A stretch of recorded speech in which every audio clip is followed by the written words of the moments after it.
Hey everyone, and welcome back to another video. And in this video, I'm going to show you how to make a document private on ClickUp. Now, this video is going to be particularly useful for individuals.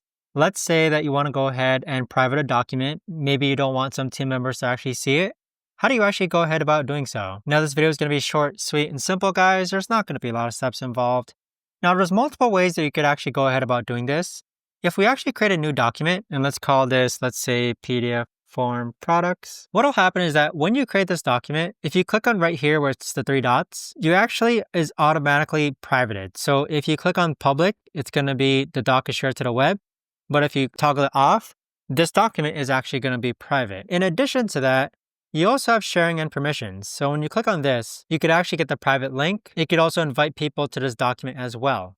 You can also toggle it where you share a link with anyone, but by default, this document should be private. But that right there, guys, is the best and easiest way that I know of to actually go ahead and make a document private on ClickUp. In addition, you could actually turn it off by clicking on here as well. But that right there, guys, is the best and easiest way that I know of to actually go ahead about doing this. If you guys know of a better or easier way to actually do this, let me know in the comments down below. I would love to know. Thanks so much for watching, everyone, and I'll see you guys all in the next video.